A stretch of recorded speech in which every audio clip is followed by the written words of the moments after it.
जैसे आप इसको घुमाओगे वैसे ये घूमेगा। ऐसी चीज यूट्यूब पर बहुत कम देखने को मिलती है 3D मॉडल। और अगर ये वेब के अंदर यूज करो एज अ बैकग्राउंड, भाई एंड हो जाएगा। बिल्कुल बेहतरीन किस्म की चीज है। बता रहे भाई, ये लग रहा है निकल के बाहर आ जाएगा। हाँ जी, 3D सीखनी है, सिखा देंगे, कोई मसला ही नहीं है। लेकिन यार शर्म आती है तुम लोगों को या नहीं? मतलब मेहमान भी किसी के घर पे आता है तो कुछ ना कुछ लेकर आता है, कोई फ्रूट ले आता है, कोई तोहफा ले आता है। तुम सब मेरे लिए कुछ ला भी नहीं सकते? मतलब कोई छोटी से छोटी चीज ही ला कर दे दो यार। चलो वो नहीं दे सकते तो बगैर बोले वीडियो को लाइक ही कर दो यार। वो भी नहीं कर रहे, यानी कि 1 रुपए की इन्वेस्टमेंट नहीं है, मेहनत ही नहीं है, बस एक बटन पे क्लिक करना है। और अब तुम सबको ये सारी बातें मेरी बकचो बातें लग रही हैं। मेरा मुंह से निकल गई, मेरी जबान टूट गई। तो वो सब गाइस, उम्मीद करता हूँ कि आप सब खैरियत से होंगे। आज की वीडियो में मैं आपको 3JS सिखा दूंगा, मतलब सिखा रहा हूँ। और आप सब सीख रहे हो ना? बस सही है। आज कुछ ना कुछ ऐसी चीज बना ही दूंगा कि आप सबका हिल जाएगा। बेसिकली सवाल ये पैदा होता है कि हम कौन कौन सी लैंग्वेजेस इसके अंदर यूज करेंगे, तो ये बता देता हूँ। सबसे पहले हम इसमें यूज करने वाले हैं वीट। नहीं यार, क्रीम की बात तो नहीं कर रहा हूँ, मैं बात कर रहा हूँ वीट बंडलर की। एजुकेशन वीडियो, पता नहीं क्या क्या सोच के बैठे। सेकंड नंबर पर नेक्स्ट.js, थर्ड नंबर पर 3JS और फोर्थ नंबर पे हम लोग Tailwind CSS का इसके अंदर पूरा इंटीग्रेशन करेंगे और कंप्लीटली एक बेहतरीन चीज बना देंगे। लेकिन अभी भी मैंने आप सबको लेक्चर दिया है और 70% आबादी अभी भी ऐसी बैठी हुई है कि लाइक करना ही नहीं है। यार मेरी ख्वाहिश है कि 1K लाइक हो जाए मेरी एक वीडियो पर, अभी तक हुए नहीं है। लास्ट वीडियो में मैंने यही कहा था कि यार 1K लाइक करवा दो, लेकिन आप लोग पूरे नहीं करवा रहे। जबकि व्यूज आते हैं तो आप लोग लाइक भी तो कर सकते हो, हर बंदा एक लाइक कर सकता है, लेकिन क्या करें यार, एटलीस्ट लाइक करो। दूसरी चीज, मेरा एक रूल है, इसको पढ़ाने के लिए मैं एक शर्त रख रहा हूँ, समझ लो ये आगे अगर बढ़ाना है आपने तो एक शर्त है मेरी।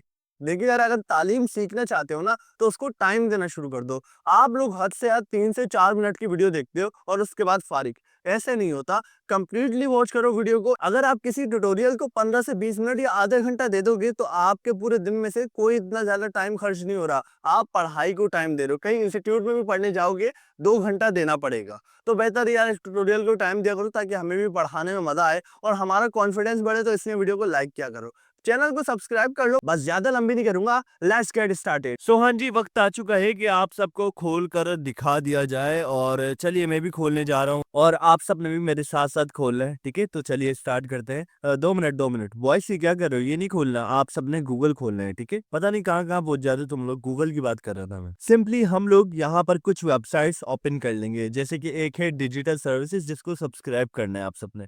नाउ अब नेक्स्ट है हमारे पास 3JS, ठीक है? जो कि जिसके ऊपर हम काम कर रहे हैं वो तो खोलना जरूरी है, ठीक है? तो ये 3JS मैंने ओपन कर ली है। सिंपल इसको ओपन करूंगा और 3JS CDN, अच्छा मैंने CDN भी लगाना है, ठीक है? यहाँ पर CDN लिखना है आपने और उसके बाद एंटर करना है। दूसरी वेबसाइट ये है। थर्ड वेबसाइट, अच्छा CDN की शायद जरूरत ना पड़े, लेकिन अगर पड़ गई तो हम लोग इस्तेमाल कर लेंगे, ठीक है? अभी कोई इतना इंपॉर्टेंट नहीं है। अभी ये ओपन करनी है आपने, नेक्स्ट.js की ओपन कर लेनी है, Tailwind की ओपन करनी है, ठीक है? बस ये आप ओपन कर लो। और लास्ट है हमारे पास वीट, ठीक है? वीट की वेबसाइट। सो ये 4 वेबसाइट हमने ओपन कर ली है, 3JS, नेक्स्ट.js, Tailwind CSS और वीट, ठीक है? इन चारों पर हमारा काम पड़ेगा। सबसे पहले वीट पर काम है, गेट स्टार्टेड करेंगे।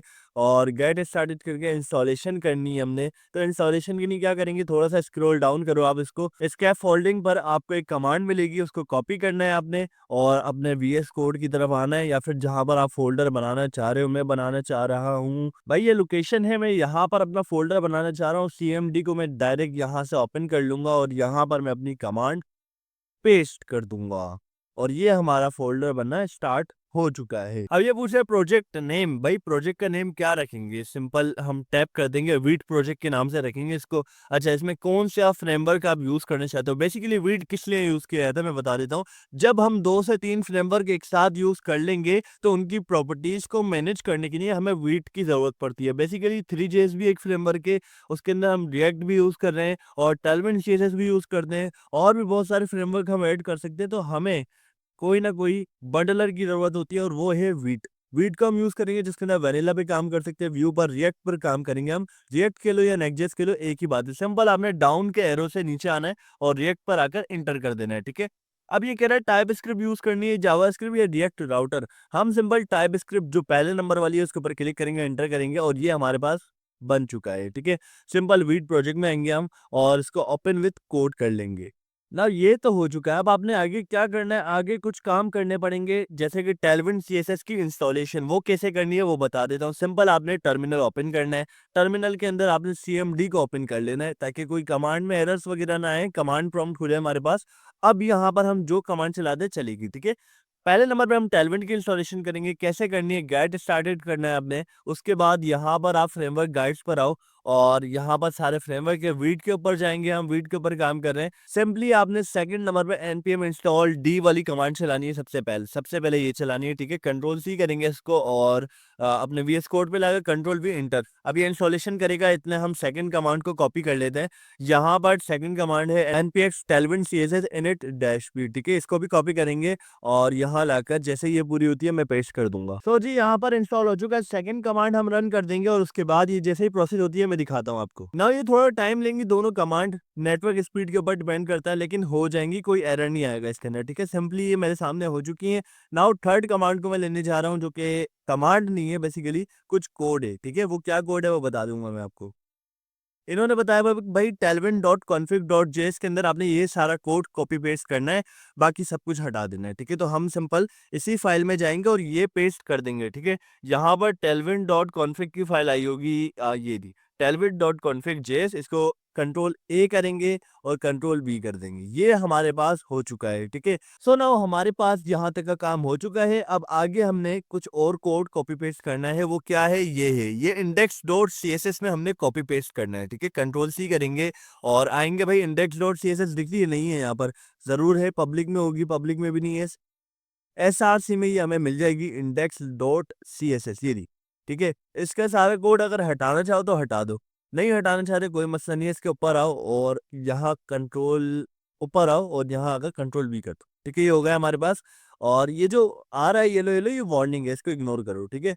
नाउ आगे हमारे पास ये tailwind CSS कंप्लीट हो चुकी है। अब हमने कुछ रन करना पड़ेगा। क्या रन करना पड़ेगा, इसकी एक कमांड रन करनी पड़ेगी। नाउ हमने package.json की फाइल में आना है। मैं एक आपको एक्स्ट्रा चीज बता रहा हूँ क्योंकि ये आपको नहीं मिलेगी गूगल पर या फिर जो है किसी वेबसाइट पर नहीं मिलेगी, लेकिन आपने ये चीज ऐड करनी होती है प्रीव्यू के नीचे। ये प्रीव्यू की लाइन है, इसके नीचे आपने आना है और बिल्ड CSS की लाइन लगानी है। कैसे लगानी है, एक लाइन है, कोड है, वो बताता हूँ क्या करना है। आपने सिंपल आपने यहाँ लिखना है बिल्ड CSS, ओके।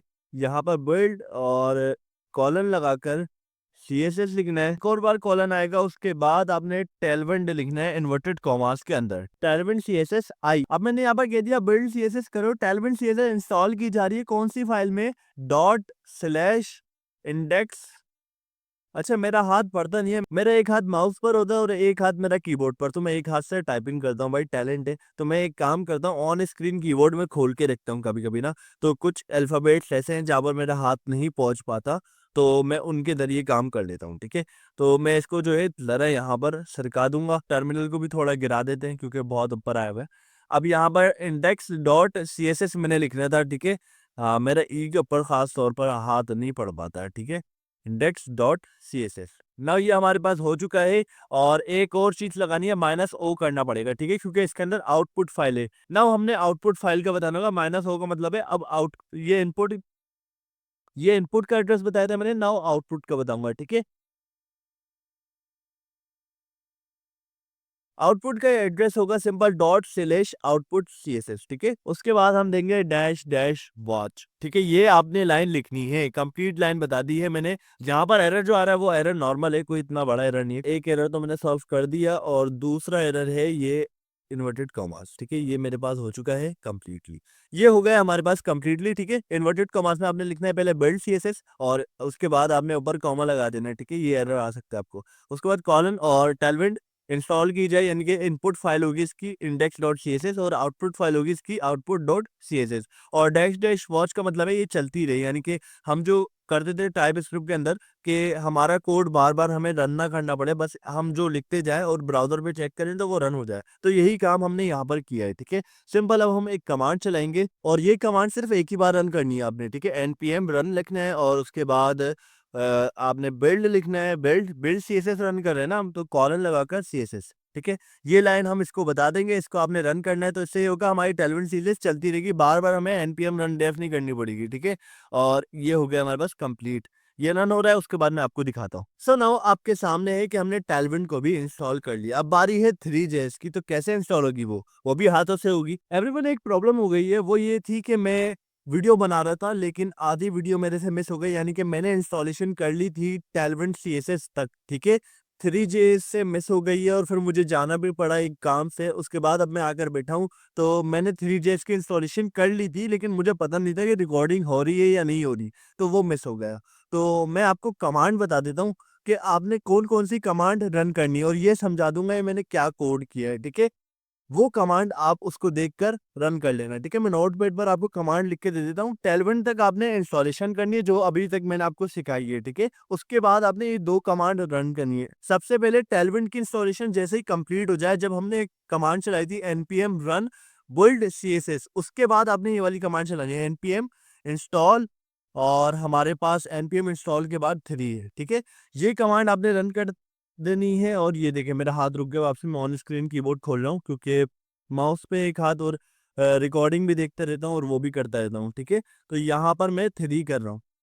ओके, और आगे एक और कमांड है, और एक है हमारे पास ये वाली कमांड जो कि मैंने आपके सामने रख दी है, ये रही npm install। पहले ये रन करनी है 3 वाली, सेकंड पर ये, उसके बाद आपने npm run dev कर देना है। ठीक है, यहाँ तक का काम हो जाए उसके बाद का मैं बता रहा हूँ। बस मैंने ये करना है कि सारी फाइल्स रिमूव करनी है आपने, यहाँ पर इम्पोर्ट हुई होंगी, आपने बस CSS वाली फाइल्स को रहने देना index.csl, बाकी सारी रिमूव कर देनी है। इसको भी मैं रिमूव कर रहा हूँ, और ये दोनों जो है इनको भी मैं रिमूव कर रहा हूँ। ठीक है, अब बेसिक से समझाता हूँ क्या चीज थी और कैसे काम किया। सिंपल 3JS की वेबसाइट पर आना, अपने डॉक्यूमेंटेशन पे क्लिक करना है, और यहाँ से हम लोग क्रिएटिंग अ सीन पर आएंगे। ठीक है, क्रिएटिंग अ सीन से सबसे पहले नंबर की लाइन जो इंपोर्ट की है वो आपने कॉपी कर लेनी है, जो कि हमें कुछ पैकेजेस यहाँ पर इंपोर्ट करके देगी। अब वो पैकेजेस क्या है, वो बेसिक पैकेजेस है, उनके जरिए हम बेसिक वर्क करेंगे। ठीक है, क्या बेसिक वर्क है, देखो अभी 3JS समझ लो कि है क्या।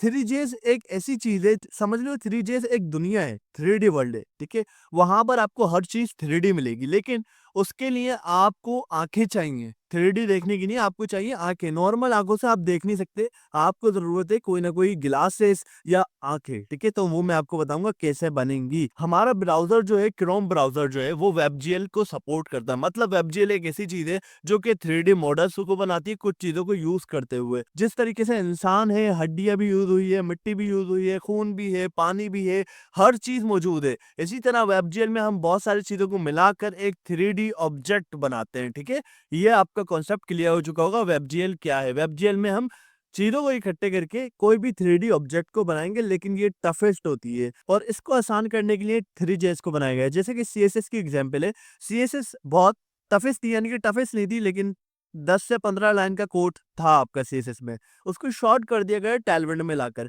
टेलविन CSS में सिर्फ एक क्लास यूज करोगे, सारी प्रॉपर्टीज CSS की होंगी, लेकिन वो क्लास जो यूज हो रही है ना, वो आपका टाइम बचा देगी और ज्यादा मेहनत नहीं लगेगी आपकी उसके ऊपर। इसी तरह WebGL में मेहनत ज्यादा है, टाइम भी लगता है। 3JS में टाइम नहीं लगता लेकिन मेहनत तो है, तो ये आप लोगों का टाइम बचा रही है। सबसे पहले एग्जांपल दूंगा, आप 3D वर्ल्ड में तो आ चुके हो। ठीक है, अब आपने एक घर बनाना है। 3 एग्जांपल दूंगा, एक है घर की, आपने घर बनाना है, तो घर के लिए सबसे पहले क्या होना चाहिए, आपके पास कोई जमीन होनी चाहिए ना। ऐसा तो नहीं है पूरी दुनिया में आ गए हो बस कहीं भी बना दोगे घर, ऐसा नहीं है, जमीन ढूंढोगे।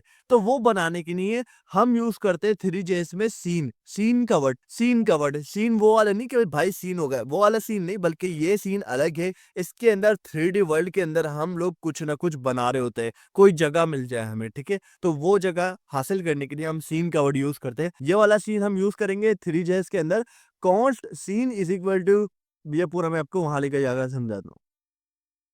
यहाँ पर लाकर ये मैंने पेस्ट कर दिया। ठीक है, अब ये सीन के ऊपर एरर वार्निंग आ रही है, एरर नहीं है क्योंकि इसकी टाइप नहीं बताई मैंने। ठीक है, कॉन्स्ट सीन लिखा हुआ है। ठीक है, एक वेरिएबल बना दिया, उसको जो है मैंने बोल दिया कि 3 डॉट सीन, सीन एक क्लास है जिसके पीछे WebGL का 25 से 30 लाइन का कोड है। ठीक है, एक सीन बना दिया कि एक जगह दो मुझे जहां पर मैं अपना घर बना सकूं। हो सकता है कुछ लोगों को कंफ्यूजन हो रही है समझने में, मैं दोबारा एक आसान से एग्जांपल देता हूँ। भाई, आप घर में होते हो, ठीक है, कभी भी आपको नेचुरल कॉल आएगी तो आप क्या करोगे? आप टॉयलेट जाओगे ना, या वहीं खाली? ऐसा तो नहीं है ना यार। आप टॉयलेट जाओगे वो अलग बात है कि आप सब रातों को चड्डियों में निकालते हो, लेकिन फिलहाल अभी तो जाना पड़ेगा ना टॉयलेट। तो वो टॉयलेट आपका ये है सीन। सीन आपने बना दिए कि अब आपने टॉयलेट जाना है या फिर टॉयलेट बना हुआ है, ठीक है? टॉयलेट जाना है, वहां जाकर ही सब कुछ होगा जो भी होगा, ठीक है? नाउ सेकंड हमारे पास होगा आंखें। आपको पता है कि काम टॉयलेट में ही होगा, उसके अलावा कहीं नहीं हो सकता। तो अब आपको वो रास्ता भी तो चाहिए, आंखें चाहिए उस रास्ते को देखने के लिए, वहां तक पहुंचने के लिए अपनी आंखों की जरूरत पड़ेगी। अब घर वाली मिसाल लाते हैं कि घर की जमीन देख ली, अब वो जमीन देखने के लिए आंखें चाहिए ना, आंखें तो है ही नहीं हमारे पास, आंखें भी तो बनानी पड़ेंगी। बिल्कुल बेसिक से चल रहे हैं हम लोग। तो अब हम बनाएंगे आंखें, और आंखों को कहते हैं 3Js के अंदर कैमरा। तो अब हम कैमरा बनाएंगे, ठीक है? सिंपल, आपने क्या करना है, 3Js की वेबसाइट खोल के रखो। शुरू में हो सकता है आपको कुछ कीवर्ड्स याद ना हो, ये छोटे छोटे से हैं, लेकिन हो सकता है कुछ भूल जाओ, तो यहाँ से आपको हेल्प मिल सकती है, ठीक है? कॉन्स्ट कैमरा न्यू 3 प्रोस्पेक्टिव, ये मैं वहां पर समझाता हूँ आपको। कंट्रोल सी करूंगा यहाँ से, और यहाँ लाकर मैं कंट्रोल वी कर दूंगा। अच्छा, ये मेरे पास आ गई आंखें, और मेरे पास जमीन भी आ गई। सही है, मेरे पास टॉयलेट भी आ गया, मेरे पास रास्ता भी आ गया। आपकी पसंदीदा मिसाल है ये, बड़ी अच्छी मिसाल निकाल ली मैंने। तो यहाँ पर कॉन्स्ट कैमरा मैंने ओपन करा। नाउ यहाँ पर मैंने कैमरा के नाम से जो है वेरिएबल बनाया, ठीक है? अब यहाँ पर 3 डॉट प्रोस्पेक्टिव कैमरा। अच्छा, प्रोस्पेक्टिव कैमरा जो है ये हमारी क्लास है, ठीक है? इसके ऊपर कोई परेशान ना हो, ये पीछे बस WebGL से आ रहा है, WebGL का इसके पीछे 25 से 30 लाइन का कोड है, ठीक है? अब इसके आगे क्या लिखा हुआ है यार, विंडो डॉट इनर विद, ये क्या चीज है, क्या है क्या ये? ठीक है, मैं बताता हूँ। इसके अंदर हमें कुछ पैरामीटर्स हम दे देते, याद है? जावा स्क्रिप्ट में, सॉरी, मेरा एक जरूरी चीज बंद हो गई, यहाँ ले आओ भाई तुम। हाँ, हम जावा स्क्रिप्ट में कुछ चीजें देते थे पैरामीटर के नाम से, ठीक है? और आर्ग्यूमेंट देते थे, ठीक है? इसी तरह वेब में इसका पैरामीटर है, और यहाँ पर हम इसका आंसर दे रहे हैं, ठीक है? समझ रहे हो? कोई फंक्शन बना हुआ है वहां पर, तो उस फंक्शन को पहले कॉल कर लिया हमने, प्रोस्पेक्टिव कैमरा, और उसके बाद उसके सारे आर्ग्यूमेंट दिए जाएंगे, ठीक है?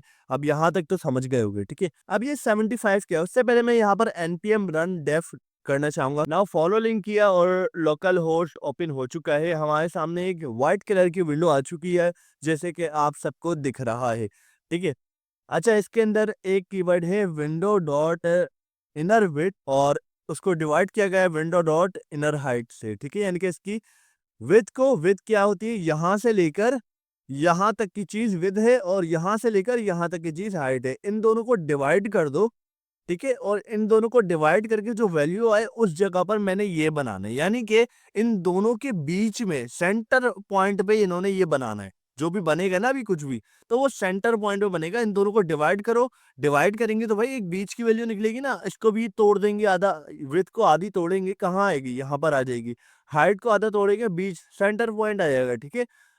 अब ये बोल रहे हैं 75% जो है ना, आपने उसकी जगह घेरनी है, यानी कि वो 75% जगह रहेगा विंडो की। अगर वो बीच में बनना स्टार्ट होगा उसका, ये मेरा शायद कर्सर मैं आगे ले आता हूँ। यहाँ पर मेरा कर्सर आपको दिख रहा होगा, फुल थोड़ा जूम कर लेता हूँ। अब दिख रहा होगा सही, ये मेरा जो है विंडो का सेंटर पॉइंट है, ठीक है?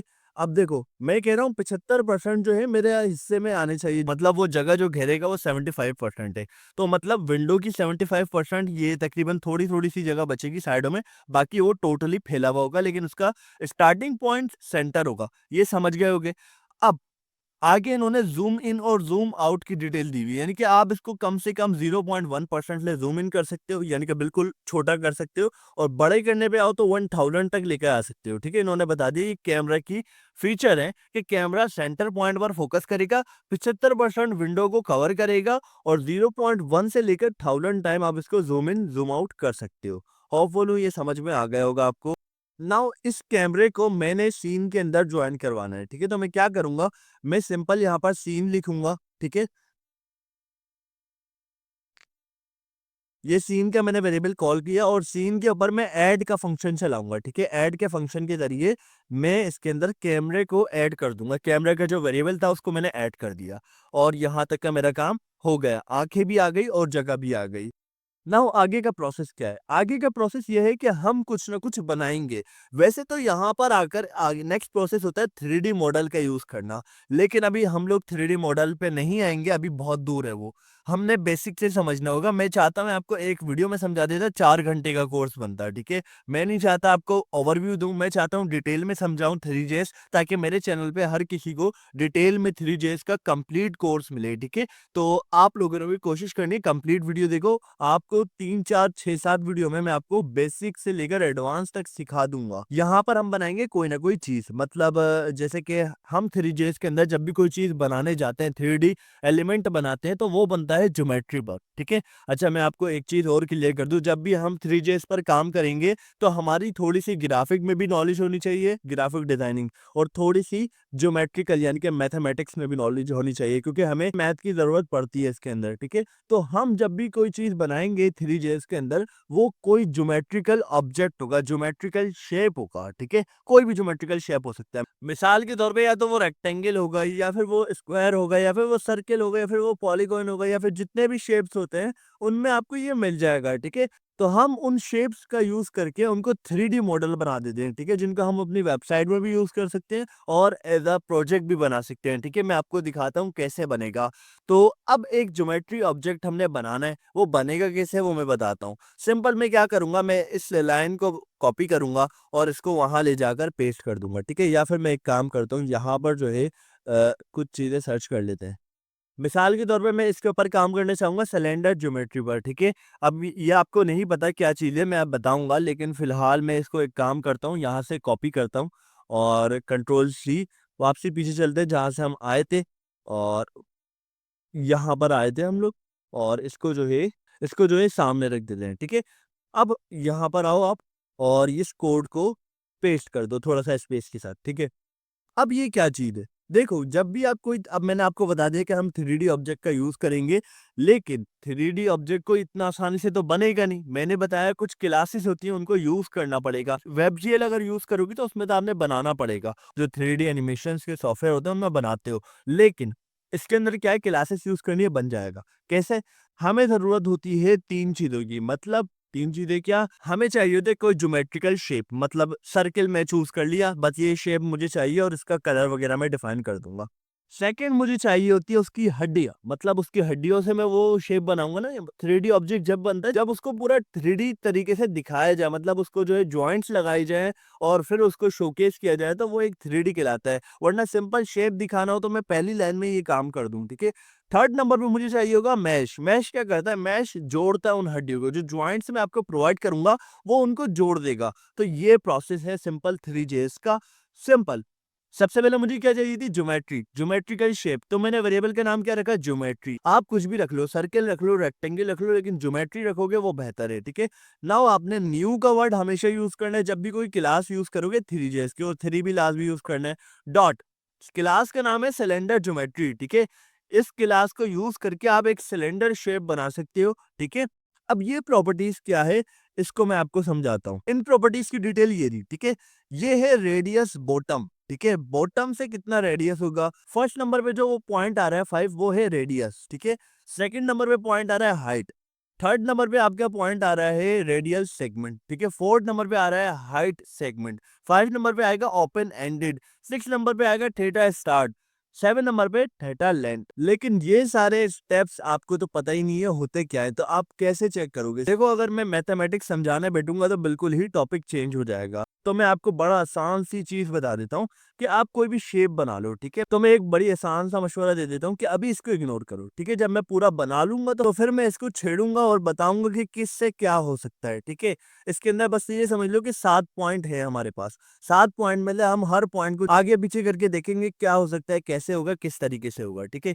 नाउ हमारे पास सेकंड लाइन है मटेरियल। मटेरियल का मैंने एक जो है वेरिएबल बनाया, उसके बाद उसके अंदर क्लास का यूज किया मैश बेसिक मटेरियल। इसको याद कर लो, ये क्लास है, ठीक है? क्लास याद कर लो, या फिर आप डॉक्यूमेंटेशन से भी ले सकते हो, ठीक है? कोई ऐसा मसला नहीं है। उसके बाद सिंपल ब्रैकेट और मैंने कर्ली ब्रैकेट के अंदर कलर दे दिया। कलर कोई सा भी दे सकते हो। अब यहाँ पर ये कलर है, कलर को आप कोई भी नंबर दे सकते हो, यानी कि कोई भी नंबर आप सर्च करो, अपनी मर्जी से कोई भी नंबर दे दो कलर का, ठीक है? ये मैटर नहीं करता, आप चेंज कर सकते हो, ठीक है?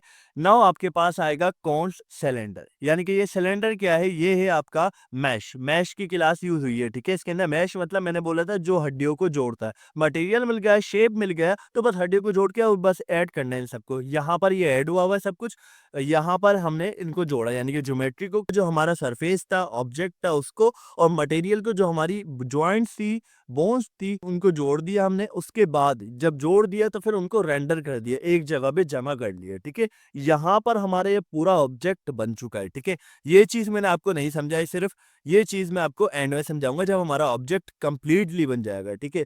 अब क्या रह गए, अब हम आते हैं डॉक्यूमेंटेशन पर।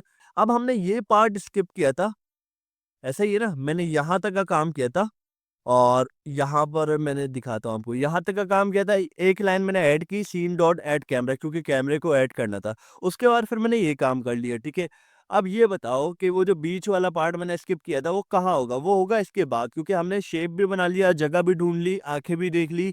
अब हमने उसको रेंडर करके उसको शूट करना है, उस सीन को देखना है, यानी कि हमने जगह भी ढूंढ ली, हमने उस बिल्डिंग, उस जगह को देख भी लिया, आंखें भी आ गई हमारे पास, बिल्डिंग भी बना ली हमने। अब उसको एक जगह पक्का कर देना, यानी कि ये बस दिखा देना, भाई ये मेरी बिल्डिंग है और देख लो ये, ठीक है। तो अब उसके लिए हमने रेंडर करना पड़ेगा इन सबको। वो रेंडर कैसे करेंगे, सिंपल सा प्रोसेस है, ठीक है। इस कोड को मैं यहाँ से उठा रहा हूँ, वहां लेकर जाकर समझाता हूँ, ठीक है। सिंपल, यहाँ से कंट्रोल सी और ये आ गया कंट्रोल वी, ठीक है। ये रेंडरर का फंक्शन सिंपल, आप सबको पता है कि रेंडर करना क्या होता है, प्रिंट करना है, ठीक है। अब मैं आपको एक कुछ कीवर्ड बता देता हूँ, ठीक। अच्छा, ये जो लास्ट लाइन है ना, इसको आप हटा दो तो कोई मसला नहीं है, कंट्रोल एक्स कर दो, हमें ये 2 लाइन की जरूरत है, ठीक है।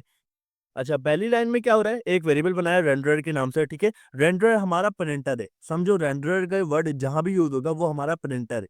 और आगे मैंने एक क्लास यूज की, WebGL रेंडर, यानी कि अब मुझे ये रेंडर करना है, उसके लिए मुझे कोई ना कोई प्रिंटर चाहिए होगा। मैंने बताया रेंडर का मतलब क्या है, प्रिंटर, समझो प्रिंटर है 3GS में, ठीक है। मुझे WebGL का प्रिंटर चाहिए इसको रेंडर करने के लिए, क्योंकि मुझे पता है कि मैंने जो क्लासेस यूज की हैं वो सारी WebGL की क्लासेस है, ठीक है। तो मैंने उसका ही प्रिंटर यूज किया, यहां तक समझ गए।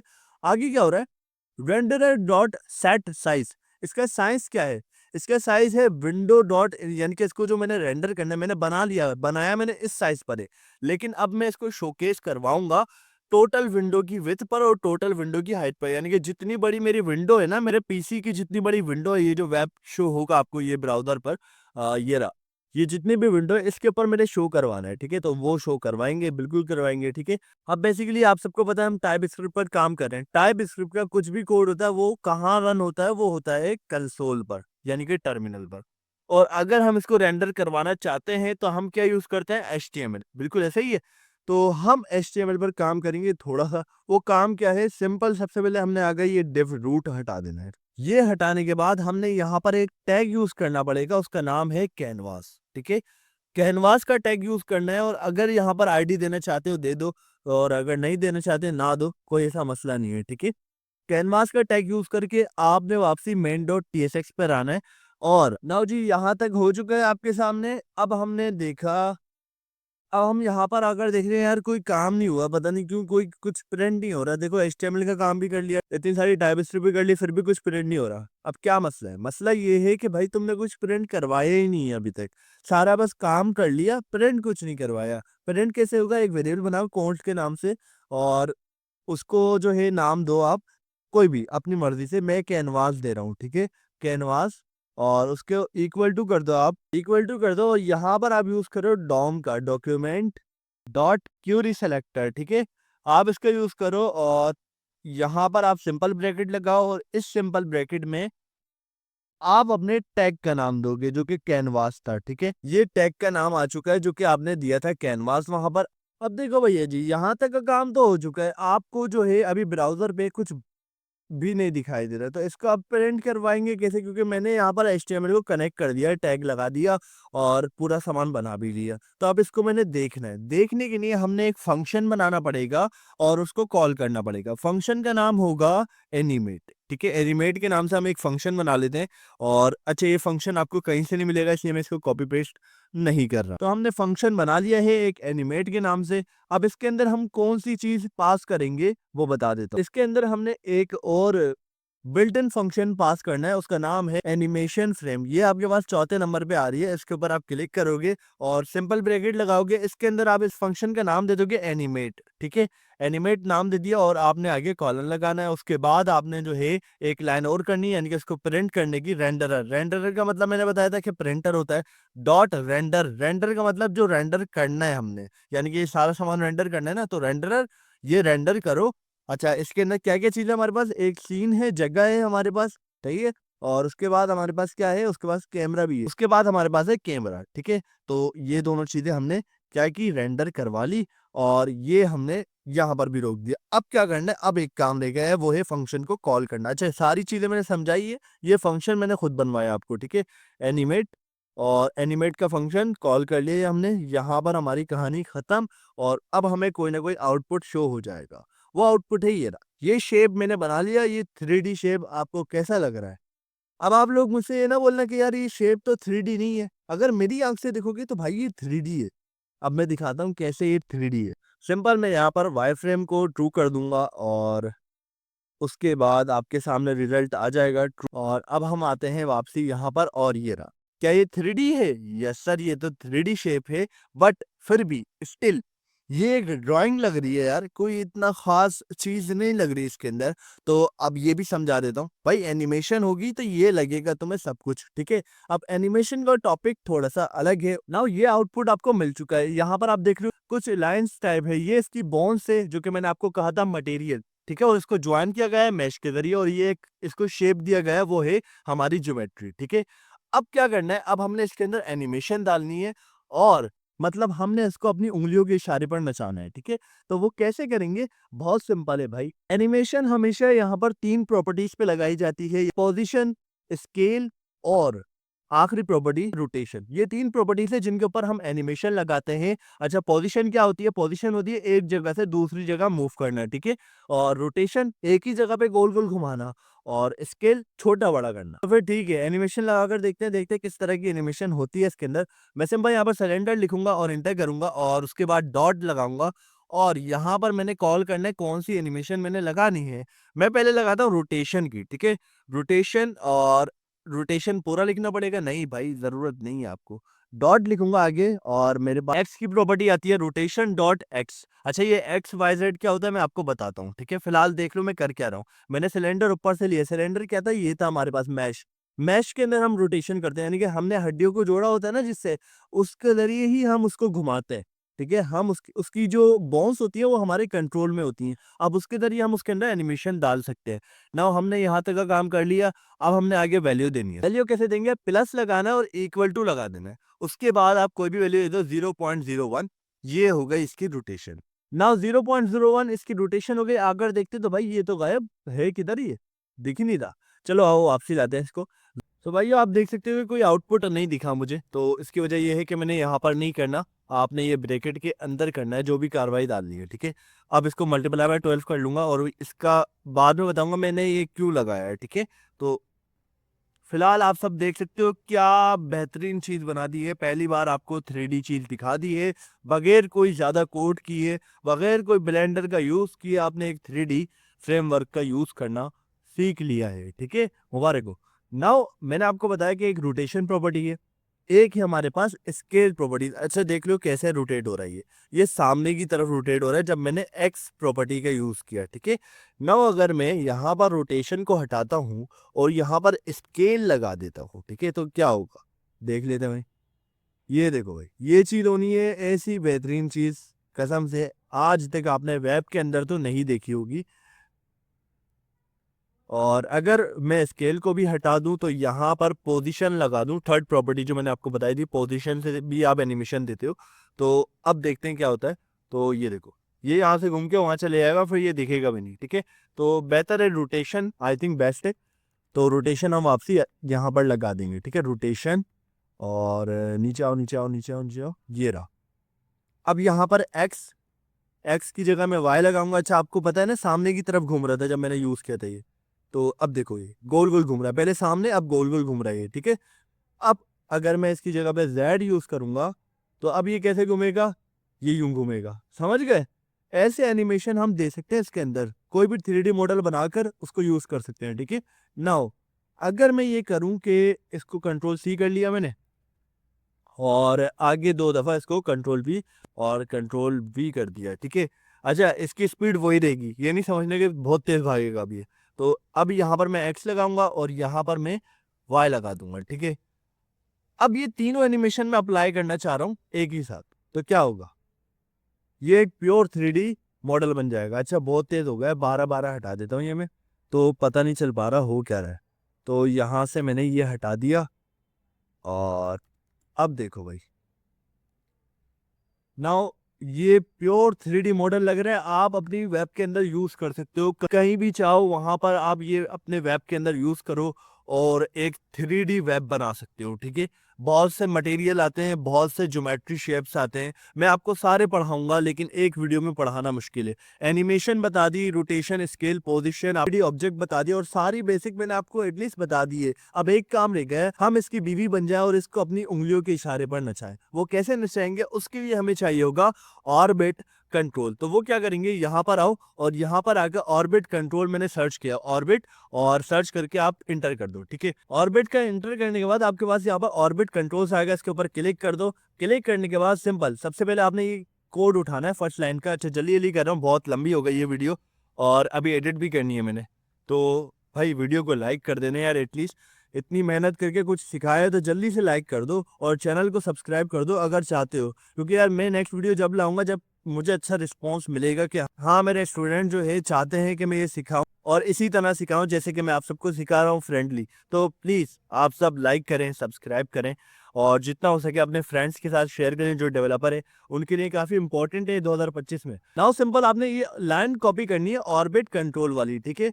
कंट्रोल सी करनी है, कुछ भी नहीं करना, सिर्फ कंट्रोल सी। अच्छा, इसको मैं समझाऊंगा नेक्स्ट वीडियो में, बहुत लंबी हो गई ये वीडियो। नाउ आपने जो रेंडरर सेट साइज की लाइन है उसके नीचे ही, बिल्कुल नीचे ही आपने आगे कंट्रोल बी कर देना है, ठीक है। ये हमारे पास आ चुका है, इसको मैं नेक्स्ट वीडियो में समझा दूंगा, इतना मुश्किल नहीं है, एक ही लाइन का कोड है। और एक और लाइन है, एक छोटी सी लाइन और है, वो ये है कि कंट्रोल्स अपडेट को भी कॉपी करना है आपने, कंट्रोल सी। और आपने यहाँ अगर ये जो रोटेशन है, रोटेशन हमने एनिमेशन जो लगाई है उसके ऊपर, रेंडरर की लाइन के नीचे और रोटेशन से ऊपर, ठीक है, कंट्रोल भी कर देना है। यहाँ तक आपका काम हो चुका है। अब ये आपके पास ऑर्बिट कंट्रोल भी आ गया, एनिमेशन भी आ गई। ब्राउजर पे जाएंगे और चेक करेंगे लोकल होस्ट और फॉलो लिंक। नाउ ये कैसे काम कर रहा है, किस तरीके से चल रहा है, चेक करते हैं। सो जैसे कि आप सब देख सकते हो कि ये आपके पास आ चुका है और ये देखो ऑर्बिट कंट्रोल्स भी आपके पास आ चुके हैं। जैसे आप इसको घुमाओगे वैसे ये घूमेगा और इट्स वेरी क्लासिक। ऐसी चीज़ यूट्यूब पर बहुत कम देखने को मिलती है, ठीक है। तो जल्दी से लाइक और सब्सक्राइब करो। नाउ आपको एक और चीज़ दिखाते हैं, मैंने बताया था इन नंबर्स के साथ मैं कुछ ना कुछ करूंगा ताकि आपको पता चले इन नंबर्स का काम क्या होता है, ठीक है। अब मैं आपको पहले ये दिखा दूं कि इसकी एनिमेशन को रोके नहीं, रोकने की जरूरत नहीं। ये एक साइड है और ये दूसरा साइड है, मेरा कर्सर देखो, ये पहला साइड है और ये दूसरा साइड है इस सिलेंडर का, ठीक है। दो साइड होते हैं ना, एक स्टार्टिंग और एक एंडिंग। अब ये देखना कि मैं यहाँ पर अगर 500 कर देता हूँ 5 की वैल्यू को, तो क्या होगा, ठीक है। आते हैं भाई, देखते हैं। भाई बेहतरीन चीज हो गई है और ये देखो कंप्लीटली 3D मॉडल, और अगर ये वेब के अंदर यूज करो एज अ बैकग्राउंड, भाई एंड हो जाएगा, बिल्कुल बेहतरीन किस्म की चीज है, ठीक है। अब ये देखो इसको 500 से क्या हो रहा है, ये थोड़ा सा बिग हो रहा है और इसका एक पॉइंट जो है मेन रह रहा है, ठीक है। मैं वापसी ऐसा करता हूँ, इसका जो मेन पॉइंट है वो ये है, ठीक है। ये जो मेन पॉइंट है ये वापसी यहाँ आ रहा है और ये सेंटर में आ रहा है, ठीक है। ऐसा नहीं हो रहा कि इस तरफ जा रहा हो या इस तरफ जा रहे हो, ठीक है। तो इसको आप देख लो। नाउ सेकंड पॉइंट हम देखेंगे, ये 5 है, ठीक है। इसको 500 कर दिया मैंने और यहाँ अगर आप देखते हैं तो भाई वही चीज हुई है, लेकिन फर्क है। फर्क क्या है, मैंने कहा था एक पॉइंट ये है और एक पॉइंट ये है, ठीक है। अब कभी ये इस साइड से बड़ा कर रहा है, कभी ये इस साइड से बड़ा कर रहा है, ठीक है, ठीक है। तो इन दोनों में यही फर्क है कि ये अपर साइड है और ये लोअर साइड है, और जैसे ही हम इसकी वैल्यू बढ़ाएंगे तो वो उसको जूम कर देगा, ठीक है। अब यहाँ पर 20 है, इसको अगर मैं 200 कर देता हूँ तो देखते हैं क्या होता है। तो ये कुछ इस तरह है कि इसकी लेंथ आ रही है भाई, ये लग रहा है निकल के बाहर आ जाएगा।